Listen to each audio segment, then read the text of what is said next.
Today I wanted to explain the core characters of the Suicide Squad within their game, along with the primary villain and the overall plot of what Suicide Squad Kill the Justice League is. I'll make sure to give you a spoiler warning before we move into that territory, and if you want to know my general opinions on the game, I'll link that video down below. But let's get into it. And just so you're aware, today's video is sponsored by WB Games. It was their idea for us to tell you what's going on in the world of Suicide Squad, and I'm all about it. So let's move forward.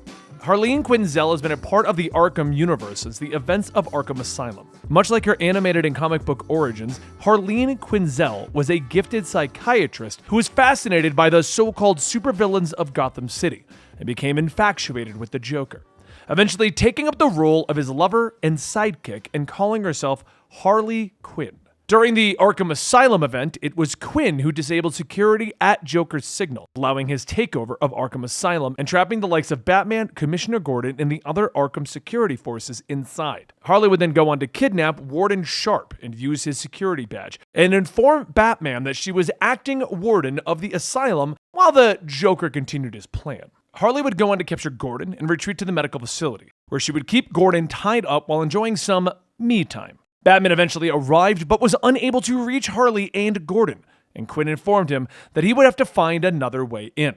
Harley would flee to the experimentation chamber and release both Scarecrow and Bane to fight against the Dark Knight. Batman would then continue to chase Harley through the asylum, fighting against several villains that she had freed, including Mr. Zsasz and Poison Ivy. With Batman continuing his way through the asylum, Joker decided that Harley had failed him and removed her from his party list.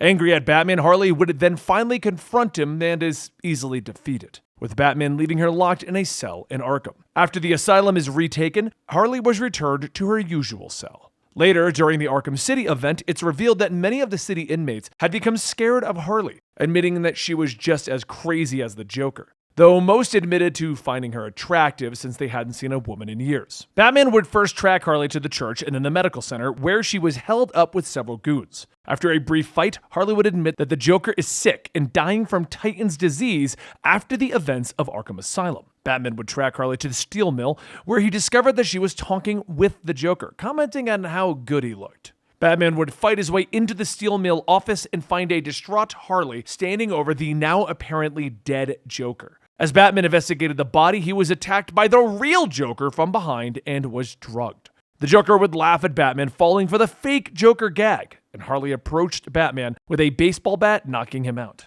After Batman is infected, he goes to fight Mr. Freeze, who supposedly has the cure for the Titan disease. While they fight, Harley manages to steal the cure and returns to the steel mill. Once Batman follows her, he discovers that Harley is tied up, with the cure apparently stolen by Talia al Ghul. Harley would then be out of action until the end of Arkham City. Once Batman fights against the Joker at Monarch Theater, the Clown Prince of Crime is killed. As Batman steps out of the theater, Harley is there, waiting, and she found that the Joker was dead. With the Joker dead, Harley would become more insane and through murderous rage take control of the Joker's gang. She would devise a plan to get revenge on Batman and eventually trap him in the steel mill, though she would be rescued by Robin. 9 months later, Harley would then be approached by Scarecrow and recruited to help kill Batman and take control of Gotham. Harley didn't really care for the plan, but still wanted revenge on Batman for the Joker's death. As Harley and her Joker gang became a terror of the Gotham underworld, Harley was approached by Henry Adams and learned that he and 3 other people had been infected by Joker toxins when they had been given transfusions of the Joker's blood. Believing that Batman could become the greatest Joker ever, Henry Adams killed himself so that there could be only one. Harley mourned the loss of these potential Jokers, refusing to believe that the Joker could really be inside of Batman. She was then left behind in a holding cell and would eventually be recaptured by the GCPD, where she was then brought to the reinstated Arkham Asylum. 5 years would pass and Harley would get over the loss of the Joker and become a strong, independent criminal. She would then be approached by Amanda Waller and forced to join Task Force X. Alongside her squad, she was brought to Metropolis, which was the base of a worldwide invasion by the alien known as Brainiac. Armed with Justice League traversal tech and wielding firearms, she's tasked with defeating the alien invaders and the Brainiac-controlled members of the Justice League so that she can save the world. Now looking at Captain Boomerang, his origins are similar to his comic book origins. George Digger Harkness of the Arkhamverse is from Australia and acts as Captain Boomerang, a boomerang-wielding supervillain and rogue of the Flash, though he technically met Harley Quinn and a version of Deadshot in the Assault on Arkham animated movie, but that would end up being considered its own universe. Captain Boomerang in Kill the Justice League is a prisoner of Arkham Asylum and is assembled along with Deadshot, Harley Quinn, and King Shark as the new members of Task Force X. Though Digger initially acts against his new teammates, he comes to like them, even offering the idea of forming up as a team of criminals if they survive Brainiac's invasion of Earth. At some point in the past, he seemingly worked with Penguin and is highly offended that the Gunrunner doesn't recognize him when they assault his safe house. During the events of the invasion, Digger would acquire a Speed Force gauntlet, which would allow him small bursts of Speed Force abilities. Now we move on to Deadshot. In the Arkhamverse, there are actually two characters with the name Deadshot. The first Deadshot that we see is in Arkham City Penitentiary, where he has infiltrated the prison to assassinate several high-profile targets from within the prison.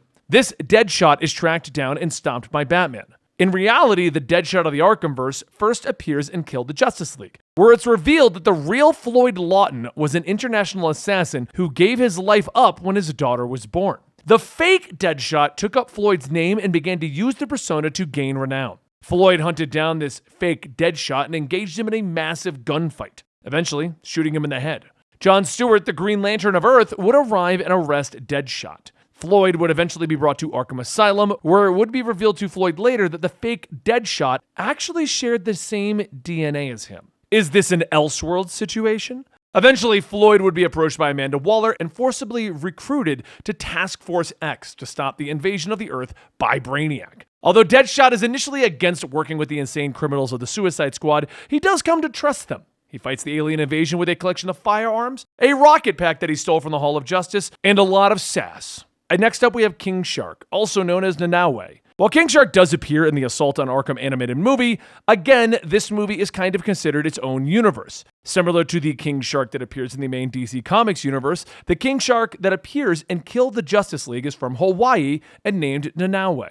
Nanaue's father is considered the king of all sharks and a god, thus making King Shark a god himself, though many people doubt Nanaue's god status and merely consider him a metahuman mutation. Most people also assume, due to his appearance and size, that King Shark is stupid. But it is revealed that he is quite intelligent, and he shows a great deal of empathy. Though Nanaue does admit he doesn't know nor understands much of the human customs and social norms, everyone seems to accept this fact with him. Like the rest of the squad, he grows to trust and even care for his fellow members. Nanaue gets around the war-torn metropolis using his own godlike abilities to leap through the air and carry massive miniguns and grenade launchers. Next up, we have the antagonist and what his entire purpose is. The character of Brainiac has been a supervillain for decades in the DC Comics, first appearing in Action Comics 242 in 1958. While Brainiac's appearance has changed over the years, he's usually depicted as a green-skinned android from the planet Colu, who travels the universe collecting knowledge. This usually involves shrinking various cities and keeping them stored in his massive spacecraft.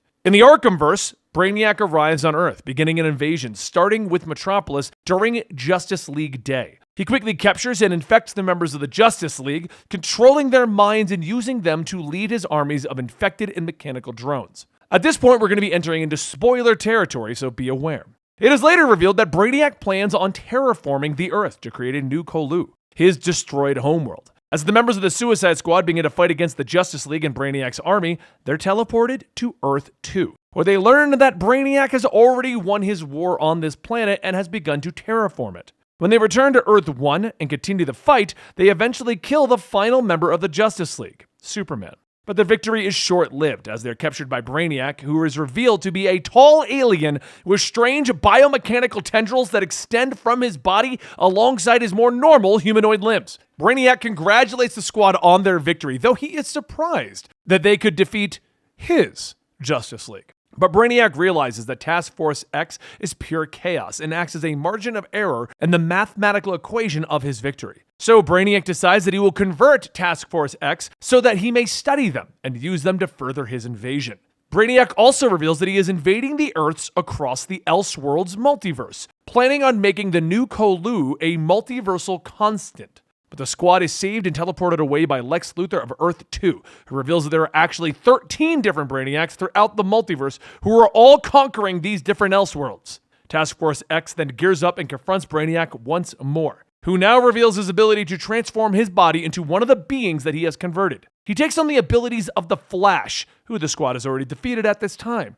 And when he's defeated, the squad captures Brainiac, allowing Lex 2 to download data from his mind. With Brainiac defeated, the squad prepares to take the next 12 Brainiacs on throughout the multiverse. Now, I've mentioned the concept of the Elseworlds, which is very heavily one of the plot points of this universe. It's implied that the other Deadshot is from the Elseworlds, we meet Lex 2 from the Elseworlds, and they basically are using that as an excuse as to what the post-game and end-game and live service situation is going to be, where we're tapping into other universes to battle against Brainiac. So the idea of the Elseworlds in DC Comics was first trademarked in 1989. Though the idea of the multiverse can be traced back to the Golden Age of comics, which first established the idea of a shared universe with the Justice Society of America and the idea of mirror worlds. When the Silver Age of comics dawned, DC Comics decided to relaunch some of its most popular heroes, but update them for the times. Thus, we had Barry Allen become the Flash and Hal Jordan become the Green Lantern. But Silver Age Flash would then meet Golden Age Flash in the infamous story Flash of Two Worlds, which showed that there are parallel Earths. The Elseworlds imprint was established to showcase stories that could take place throughout DC's multiverse, seeing such worlds as Batman in the Victorian Age or Superman in the far future or Wonder Woman on a dead Earth. In Kill the Justice League, it's established that 13 Brainiacs are actually invading Earths throughout the multiverse, and have already won on Earth 2. Earth 2's Lex Luthor comes to Earth 1 to help the squad stop their invasion, and is the first to mention the idea of Elseworlds, promising to help the squad journey to and defeat these other Brainiacs. I hope this helped you understand where the squad is coming from and what the overall plot of Suicide Squad Kill the Justice League. As I stated in my video, I've enjoyed the game, and if you want to get my full thoughts on that, check it out over on the other video. I've also put out a fun theory as to what I think is actually going on, but I've told you the facts here. My theory is another video. Thank you again to WB Games for sponsoring this video. Hope you guys enjoyed, and I'll see you next time right here at Comicstorian.